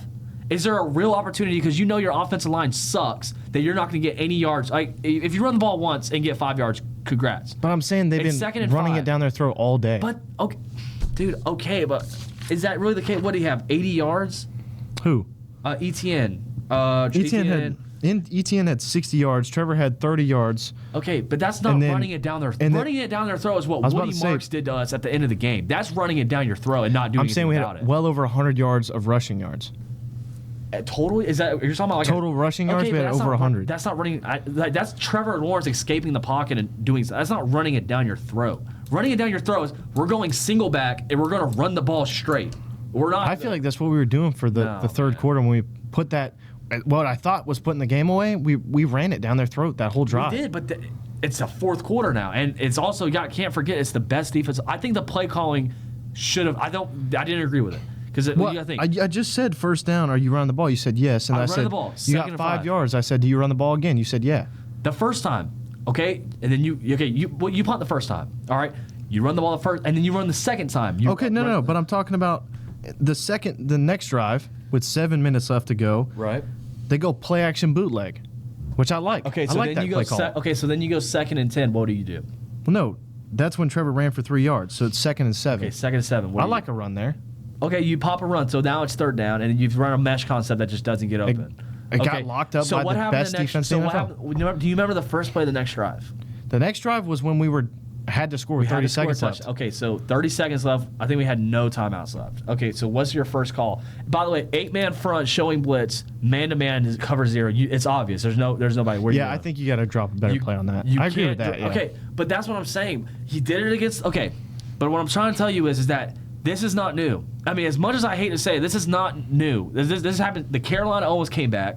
If Carolina had if Carolina had any offense at all, they might have come back in that game. If you remember correctly, if you remember week 1, week 2, the Bengals did it to us. They came back and brought it back and beat us. Okay, but that's not play calling. That's BTJ. It is play calling. It's letting off the gas. No, that's BTJ dropping a 4th down and De'Ami Brown dropping a touchdown. Then the horrible Travis Hunter call. But it comes into coaching and play calling at the same time, bro. I mean, I'm saying you can't complain about putting up 27 points and then De'Ami Brown drops the touchdown, so that could have been 31 points, and then BTJ drops the 4th down. That could have been.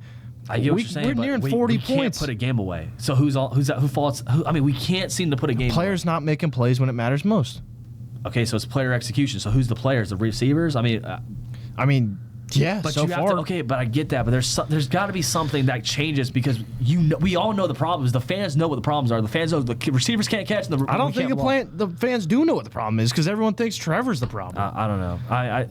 I just think from what I can see, it's like, dude. And then the Rams game, obviously, just we could get nothing going. Yeah, that's a good team though. I don't know if you can call. I mean, you can get Dan Mullen in there and call plays. I don't think anything happens. All right, I think there's nothing that we can do. Yeah, in that game. I mean, they're just better. I've said it for, I don't know, since like week 2 or 3. The Rams are probably Super Bowl favorite. I really think the Rams are probably the most slept on team, and I don't know how you can say they're not the best team in the NFL right now. Okay, but then the Seahawks game, you had they go 3 for 17. I mean, 3 for 12 on third down. We actually had a good defensive game, and then we did even worse. I mean, just. It's just I feel like Liam has done this a couple times where it's like we get a good lead and then we just can't close a game, dude. I mean, we just can't, and that's on the players. But I mean, you look at the other losses too. I mean, it ain't been pretty either. It really ain't. Outside of the Raiders game, the fourth quarter has not been what it was. It ain't not been kind. I say that, but then I mean, then you think about like. I mean, obviously the Chiefs games, you made plays when you need to. But you got to think, dude, what if that's a neutral site game? What if that's at Arrowhead? I mean, the whole city came out for that game. I mean, that's a huge emotional game, bro. Yeah, but I mean, honestly, we could have beat them worse. I mean, obviously that Trevor interception, like. Yeah, we were driving. Parker Washington got knocked on his butt. Like, but Rasheed Rice didn't play either. I mean, there's a lot of stuff that goes into that. It could go both ways. I mean, Devin Lloyd catches that pick 6. But like all that to say, I think the biggest liabilities right now are Walker Little and Josh Allen. I genuinely think I wish we would have made a move, but I know Gladstone. Like I said, guys, just so you know at home, if Gladstone had a good move to play, he would have played it. Yeah, I mean, we tried to get Quinnen Williams. Yeah, I don't think that anyone was gonna give us a good trade. Yeah, I mean, I mean, you got Jacoby Myers, which he played all right. I mean, he had 2 or 3 balls. I think three catches for 41 yards. I mean, dude, that's solid. I mean, he caught the ball. He had a really good catch too on one of them, man. I mean, just getting hit, but should have been a flag, but got hit before he even got the ball and still caught that thing, man. That dude's got hands, and that's what we need. But like, dude, I mean, I don't know, man. You gotta move away from Walker, and I think you gotta do somebody. You gotta get a pass. You gotta get a guy, man. Yeah, somebody. But I think this week.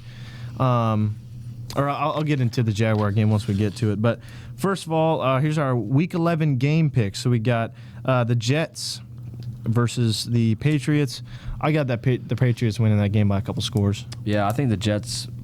Wait, this game's already happened.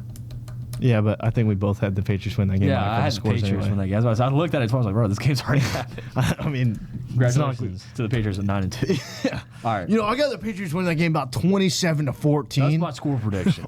If I win, Davey owes his pizza. All right. If I get it right. Commanders at Dolphins. Oh my gosh, what's horrible. I don't know. That's not a very good matchup. I'll take the Commanders. I'll take the Dolphins at home. That's the only reason it's a home game. Panthers at Falcons.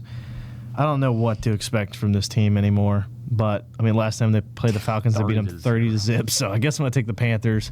I mean, if the inconsistency trend is going to continue, then technically they should win this game. So I'm going to go with the Panthers. Yeah, so much for Kyle Pitts being his golfing buddy. But shout out Gracie. I guess give me the Falcons. I really don't know. I mean, hey, call me, bro. I don't know how good he's going to do. Yeah. So give me the Falcons. And then a great game, Bucks at Bills. Bucks coming off a 1-score loss to the Patriots. I'm going to take, and the Bills coming off a big win, or a big loss, sorry. Yeah.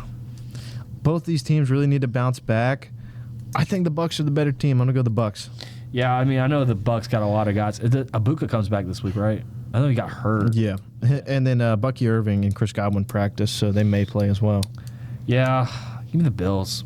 I like the Bills. I think last time they didn't let me down last time at home, so give me the Bills. I just don't see them losing 2 in a row, going to 6-4. I definitely see this team going with 7-3. Texans at Titans. Obviously, I'm rooting for the Titans to win that game, but give me the Texans. Yeah, I mean the Titans could be playing, and if they win, we get in the playoffs. I'd rather see the Titans lose, honestly. Give me the Texans. Yeah, Bears at Vikings. This one's kind of a tough one to call.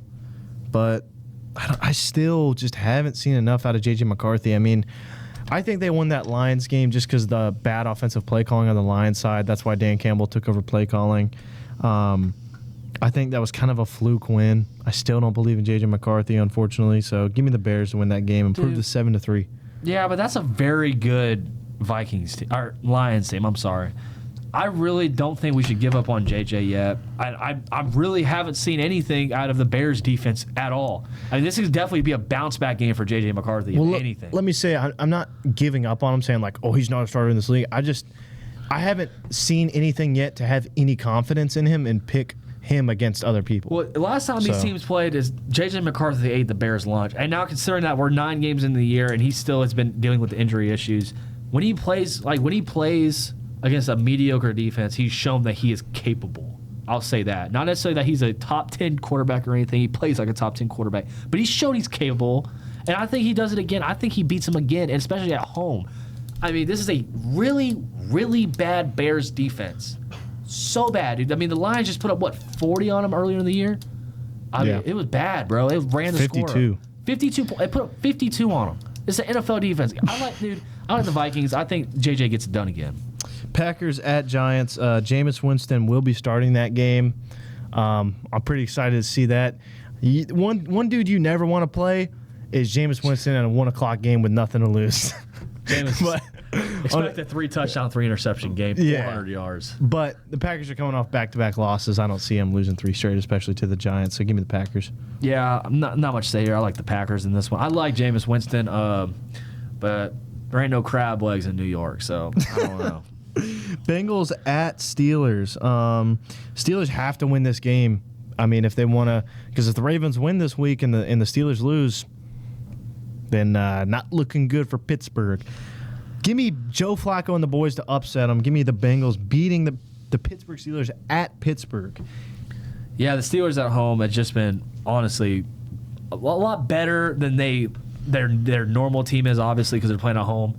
I think the Steelers get it done again. I don't see the Bengals really coming and putting up those kind of numbers. I mean, like I said, the Bengals too, another team that beat up on the Bears defense. Like, I mean, I think this offense is a little bit overrated, and I think the Steelers are going to show that. I don't think that Joe Flacco is going to put up the numbers to beat the Steelers. I'm sorry, the Steelers. So I'm going to take the Steelers by at least a score. Game of the week, Seahawks at Rams. This is going to be a great game. I can't wait for this one. Sam Darnold, 7-2 versus 7-2. Is this a night game? It's 4 o'clock, I believe. What? They never flex it. This ought to be Sunday Night Football. Well, Lions-Eagles is Sunday Night Football, so pretty good matchup. But I reckon. Maybe they flex for Monday Night Football because you got Cowboys and Raiders. But after glazing Matt Stafford for that long, I cannot pick against him. It seems like when he needs to make a play, he always does. So I'm going to take Matt Stafford and the boys to get it done in L.A. You know, you went Matt Stafford. I know he's playing really good football right now. I know you really like him. But number one PFF quarterback is Sam Darnold. I mean, it's pretty nuts. I mean, considering what he's gone through in his last couple years, I like Sam Darnold. Give me the Seahawks. They're probably, I don't know who runs that Seahawks defense. I mean, they're banged up, and they still got 8 sacks on the Jags. I mean, that defense is freaking phenomenal. I mean, so they got a pick 6 against I forgot who they played, the Cardinals this week. Dude, he got a pick 6 against the Cardinals. I mean, the defense is playing inspired football. I like the Seahawks, man. Yeah. Give me the Seahawks. I can see that happening. I think it's going to be a low-scoring game, but I just think Matt Stafford has he's got that veteran in him. I think he's got a little more experience, so I see him pulling it out in a close one. But I do think it'll be more of a defensive battle. I agree. 49ers at Cardinals. Jacoby and Brissett and the boys trying to get it done. I don't think so. I got Niners. Yeah, dude. Mac Jones, I think, went 26 for 30. Oh, sorry. That was the first name. Brock Purdy's playing this week. Brock Purdy and Ricky Pearsall will return this week. Awesome. So, but kind of the same point. I was going to make the same point. I mean, Mac Jones went, 26 for 30 or something with an interception. But if you watch the game, the interception came on 4th down. He just threw it up. Yeah. But, dude, he had 2 or 3 touchdowns. I mean, against the Rams defense, which, dude, the Rams have a for real defense. And now with Ricky Pearsall coming back and also Brock Purdy coming back, I definitely see the 49ers dominating this game, probably blowing out the Cardinals, in my opinion. It could be on freaking Mars. It don't matter where this game's played. I like the 49ers by at least 20. Ravens at Browns. Good defense, but I got the Ravens. As big as a game it is for them, because they almost have to win out, I feel like. So I got the Ravens beating the Browns in Cleveland. Yeah, this is a conference game, right? They need this win to keep on moving and try to overtake the Steelers. But I think the Browns, dude. I think the Browns are going to win this. I have a weird. Everything is saying the Ravens in my head, but my heart's telling me to pick the Browns in a super, super upset win. I like the Browns in this one. And then we got Chiefs at Broncos, another great game. I'm be honest, the Broncos might be the worst 8-2 team. Yeah, they're rough. I don't know. I'm not. That offense just hasn't seemed to really click, to be honest. They got a phenomenal defense, but the offense just hasn't seemed to click really, and especially with Dobbins is going to be out for an extended period of time, so now R.J. Harvey is going to be the primary back. Yeah. So maybe that'll change things up, but the Chiefs need this win. If the Chiefs lose this game, they're going to be at 5-5. Yeah. Not good. So I'm going to take the Broncos to take an L. I'm going to take the Chiefs. The Chiefs in Mile High to get it done. Honestly, I think a lot of people are going to overthink this game. I think the Chiefs are the best 5-4 team in the league. For sure. Well, I think we're forgetting about the Jacksonville Jaguars. Well, honestly, it's crazy. The power rankings came out, and the Jaguars are the worst 5-4 team. I mean, yeah, it's been it's rough. not surprising. But like I said, I think the Chiefs are going to dominate this game. I think that I think the Broncos will truly. Like I said, I tried to predict it last week, but the Raiders just suck. But they should have probably gotten beat. But I like the Chiefs in this one. Give me the Chiefs by at least 3 touchdowns, man. I mean, I don't think it's going to be close at all. 3 touchdowns? I don't think it's going to be close at all, dude. I could see him winning by 10 points. That's crazy, though. No, 3 touchdowns. Seriously, that's my prediction. 3 touchdowns. All right, and then we got Lions at Eagles. Shout out Jonah. Unfortunately, Jonah, I think the Lions are going to get it done. The Lions look really good.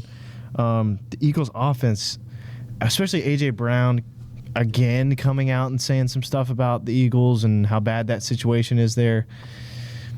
A.J. Brown kind of seems like he's really messing up that locker room, to be honest. But I'm going to take the Lions to get it done.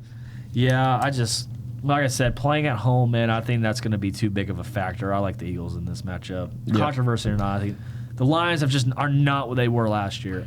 They're still a very good. Don't get me wrong, they're a very good team. They're missing something from that team from last year. Yeah. Might be that fullback that they had for 20 years. Yeah. It might honestly be what it is, but I like the Eagles in this one. On Monday Night Football, hold up, we the boys versus the Raiders. Holy crap. We've got quite the matchup on Monday Night Football. Thank goodness this game's in prime time. Oh, yeah. But give me the boys. Shout out Timmy. Hopefully Timmy can make an appearance in the next few weeks. Obviously, we love having Timmy on. So Yeah, Timmy was a great guest. Yeah. I enjoyed my time talking to Timmy I about think football. our best guest. Yeah, no offense to all the other guests, but Dude, just the ball knowledge. yeah, just the ball Crazy. knowledge. But, Ball knowledge was crazy. Yeah, I mean, just for Timmy, I'm going to go with the boys. I mean, the Raiders suck. I mean, Chip Kelly's already starting to come out with some junk, and I think if they move on from Pete Carroll, they're really dumb, but I've heard a lot of noise about Pete Carroll being out. Well, I think mostly. It's from Mark Davis. Well, Mark Geno Davis Smith. sucks. Well, Geno got benched, didn't he? So was it Kenny Pickett?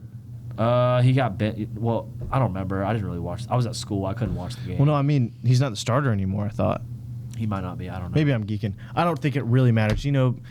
Geno Smith, Kenny Pickett. I don't care. The boys are going to get it done. So big trust. Yeah. Our bye week is the Colts and the Saints, and then the Chargers at Jags. Like I said, that offensive line for the Chargers is bottom 5, at every position. So Yep. again, defensive line. Here's your opportunity. Bounce back. The offense, I don't know why. Actually, I do know why. So, just to catch you guys up on the lore, Trey Smack missed 3 field goals and an extra point week 1 against Long Island University. And everybody was down on him. Oh, this is a real scare. What are we going to do about Trey Smack? Like, if we can't kick field goals, blah, blah, blah.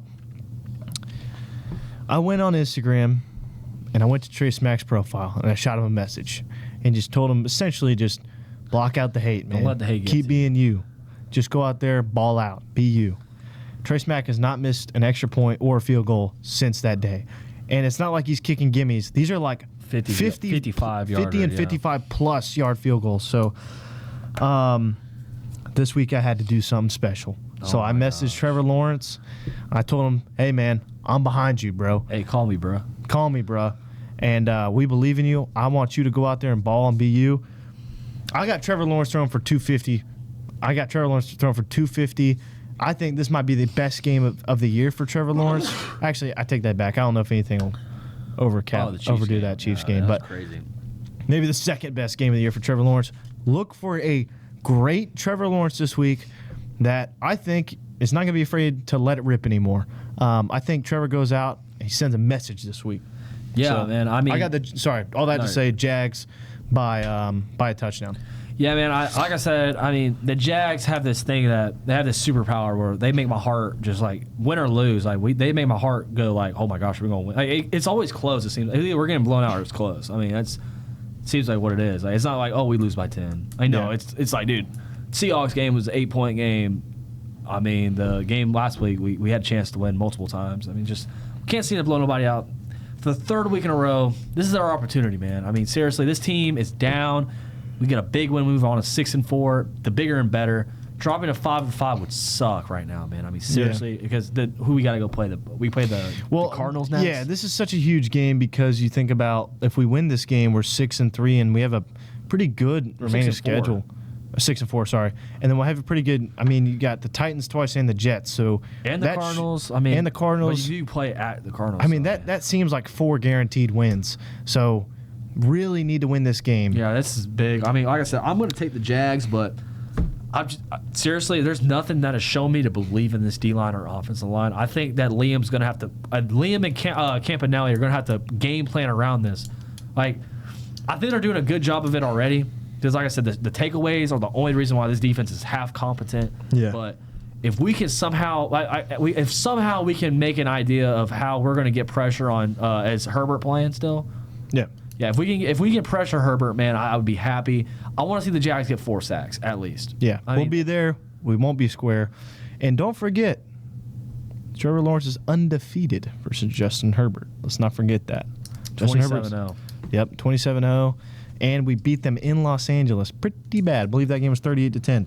Now, oh man, those are our game picks. Really excited for the Jags game this week. We'll be there. And one last thing before we get into our next segment, dude. Can all the Jags fans? I just hate that Jags fans almost act as if they're like have been spoiled.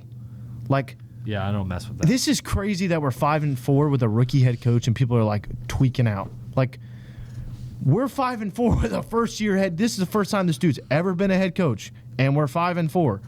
You shouldn't be upset, and we're halfway through the season with 5 wins. You shouldn't be upset. We already have more wins than last year. Yeah, so same thing with Gator fans, man. I hope whoever we hire, let's not run them out. Yeah, first year. let's just chill out on Liam. I'm not worried about it. Even if we miss the playoffs this year, if we win 8 games, 9 games, I mean, I don't see how you can really be upset with that when we won 4 games last year. I just gotta tell you real quick, you look like a mix between Jerry Neuheisel and Kirby Smart right now. It's so weird, bro. Thank you. No problem. So I just want to say that. Stop the hate on the Jaguars. Let's chill out. Let's chill on Trevor. Chill out on Liam Cohen. Everybody just chill out. Like, come on. It's not that. Listen, it don't hurt nobody worse than it hurts me for the Jaguars to lose a game. But let's chill out. Now, moving on to our UFC picks for UFC 322 in Madison Square stoked Garden. for this card, man. We're gonna be watching it. We're excited. This is my first look, guys. Davey's a bigger UFC fan than I am, but I'm getting back in. Like I started watching in like 2020. It was super big in 2020. Quit watching for a long time. Just couldn't find the pay-per-view. I lost my website mainly is what happened. But dude, like, I'm starting to get back into it, and this is my first card back, so I'm super stoked for it. We're gonna Davey, be watching it. We're gonna go bottom to top. So okay, we got Tracy Cortez versus Aaron Blanchfield. I got Tracy Cortez. I mean, Tracy Cortez has fought a bunch. She's trying to be more active, but she's just had some unfortunate injuries and situations happen. She's starting to be more active. I think she's one of the slept-on fighters in that women's division, so I'm going to take Tracy Cortez to get kind of a statement win and look towards a title shot in the near future. Yeah, like I said, it's my first card back. Haven't heard of these people, but I knew a chick named Aaron, and she was pretty bad to the bone. So I like Aaron Blanchfield in this one. Well, we got, obviously, Bo Nickal fighting Vieira. I'm going to take Bo Nickal. He's pretty heavily favored, so I'm going to take Bo. Yeah, nickel. Beneil Dariush. Time out. Sorry, go ahead. You guys got no poise, man. Beneil Dariush versus Benoit Saint Denis. Beneil Dariush missed weight by 2 pounds. I still got Benoit Saint Denis. I think Benoit Saint Denis had a huge hype train, and then he fought one of the best lightweights, and obviously lost to Dustin Poirier. And then after that, it was like everybody forgot about him. Then he comes out and gets a statement win against Mauricio Ruffi in his last fight, and now he's turning around fighting another big fight against Beneil Dariush, who's coming off a big win against Renato Moicano. I think Benoit Saint Denis takes care of business. I think he could honestly knock out Beneil Dariush and kind of get that hype train going again and maybe get a title shot in the near future. Yeah. But I don't know. That lightweight division is so up in the air. Well, see, that's the thing, dude. That lightweight division, in my opinion, is probably the strongest division in the UFC. Yeah, I mean, for that sure. division's solid. I mean, do I ever see him become a champion? Probably not. But, dude, No. Saint Denis, this is one of the fights I did a lot of research on. Saint Denis is now 15 in that division. Dude, I can see him moving up. And I really like Yeah, the for sure. trajectory of, like, I get he lost Dustin. But, dude, like I said, this is my first card back. And I've done a lot of research on the next couple fights. And his trajectory I can see going up for sure. I think Yeah. Saint Denis wins this fight pretty convincingly. I do think it goes to decision, though. That's what I got. But And then Leon Edwards versus Carlos Prates. man. Chris is Sorry, a big Leon Chris. Edwards fan, so I'm sorry. But I honestly see Carlos Prates knocking Leon Edwards out. I think Leon Edwards is probably one of the most overrated fighters. We were just talking about it. Yeah, we were talking in about it. champions, like, in a long time. You think about Kamaru Usman was dominating, he gets the lucky head kick, and then he comes back and beats Kamaru Usman. But then you look at, he beat Colby, so it's like, really? And then you come out and you lose to Bilal, and then he gets dominated by Sean Brady. I mean, he can't wrestle for crap. And Carlos Prates has looked great. His only losses to He's a Ian younger Gary. guy, right? Yeah. Yeah, I was I about mean, to he's only fought a few times in the UFC, but he's been really active since getting a contract from the Contender Series. But obviously coming off a big win just a couple months ago, knocking out Jeff Neal with a spinning elbow. I got Carlos Prates by second round knockout. Yeah, I mean, I think this Prates, dude, is like your definition of a knockout specialist. I mean, I can definitely see him being a freaking force in this division. Yeah. I mean, I really like it. I've done a lot of research on this dude. Watched a lot of his knockouts. I mean, this dude is super bad to the bone. Just like I said about Saint Denis, I think this dude's going under the radar, but you're going to see his name come up a lot more. I think this is going to be a huge statement win for Prates. I concur. And then Sean Brady versus Mike Morales. I got Sean Brady. Sean Brady is another one that's kind of overlooked in the 170 division right now, just because of obviously you got Ian Gary, Shavkat. Those guys were kind of the top big dogs. yeah. But Sean Brady just dominated Leon Edwards and it looked really good. So I've got Sean Brady winning this one. I'm going to kind of switch up. I'm going to go Michael Morales. I mean, I think Michael Morales is, 18-1 or 2 or something? I Yeah. mean, he's still... Fairly new in the UFC. Yes, I mean, he's still young. He's a younger guy. I think he's like 23. I like his trajectory too, and I don't think Sean Brady's a bad fighter. I just like Michael Morales a little bit more. I think Michael Morales gets a 4th round TKO. Or wait, it's not a title fight, so 2nd round TKO. I'm sorry. Yeah. And then we got Zhang Wei Li Oh, man. versus Valentina Shevchenko. Zhang Wei Li is looking for her first to become double champ. And Valentina Shevchenko is Will this obviously be looking to defend her belt. Just for my knowledge, would this be the first double champ in the women's division ever? Or? No, it would I didn't not. know that happened or not. But Zhang, I don't know. I think Zhang Wei Li gets it done. I think every time I've counted out Zhang Wei Li, she's come out and just dominated her opponent. So I got Zhang Wei Li getting it done against Shevchenko. Yeah, dude, Shevchenko to me though seems like the best striker in the women's division. I mean, she's super inconsistent. I'll say that. Davey kind of educated me a little bit on that, where she definitely underperformed against someone she should have dominated. Kind of played down to her opponent. But man, if there's anyone that's got a chance to stop Zhang Wei Li, it's this chick right here. I'm going to take Shevchenko. I like her striking, and I think she keeps it at a distance. I think she could win this fight. Yep. And then our main event, Oh man. Islam Makhachev versus Jack Della Maddalena. Islam looking to become double champ. And he says if he gets double champ, he's going to come back down and still fight Ilya, obviously, to decide the number one pound for pound in the world. But I just, JDM to me, he's a good fighter, but Mickey Mouse fighter. I mean, dude, he was losing that fight to Gilbert Burns, to be honest. And obviously he ended up getting the finish, but he was losing that fight. And then you come out, you beat Bilal, which is like one of the worst 170 champions ever. And he just won that one by decision, couldn't even finish Bilal. I don't think JDM's bad, but you're talking about, I really think that Islam is the number one pound for pound in the world. I just think he's probably the best fighter pound for pound in the world right now, and I don't think Jack Della Maddalena he's not a bad fighter. He can be a real contender. If Islam's not in that division, he honestly maybe could be champ for a little bit, but I think Islam gets it done by second round submission. Yeah, man, I get it, man. Islam's got everything going for him. He's probably the best fighter in the world, but there's a reason why you got to fight the fight, man. And it's UFC, it's mixed martial arts. You still have to fight him. It's a man versus a man. All those stats go out the window when you get in that octagon. I really, really see Islam winning this fight. I'm not gonna pick Islam. I think JDM will win. If you ask me, would I put money on JDM? I would not. But all he's got to do, and Davey made a good point. If I say that all you got to do is catch him, but that's UFC. Anyone can catch anybody. But dude, seriously, if JDM can catch him, I think JDM can win this fight. I think JDM has the tools to win. Like I said, he had a bad start in the UFC. If you remember, started out 0-2 in the UFC. Probably was about to lose his contract with the UFC. Marab too. Yeah, rattle off 18 straight wins. I mean, he's on an 18-win streak, basically. I mean, just came off of the win against Bilal to get the championship. And, dude, I've been seeing a lot of propaganda. I'm going to go JDM. I'm going to go JDM, but I'm not saying this. He's going to win the fight. Like, no, I would completely understand if he gets his arm broken or something. Like, don't get me wrong, but I'm going to go JDM, man, in short. Give me JDM. And then Caleb sent me his. He's got Islam, Shevchenko, Sean Brady, Leon Edwards, St. Denis, Bo Nickel, and Blanchfield. So we'll see what happens. But that kind of wraps it up for us. We're looking to have a big guest star this week, or this coming week. Sorry, this episode came out a little late again. Kind of hard with the scheduling, but we're trying to get them out for the most part on Thursdays. So a little bit late, but we're getting in the rhythm. So thank you guys for tuning in. Shout out Ian. Shout out Noah. Shout out Sarah. Shout out Jonah. And shout out Harper. You know what? Shout out Kai and Luke too. But thank you guys for tuning in. And we'll see you guys next week. Peace. Ciao.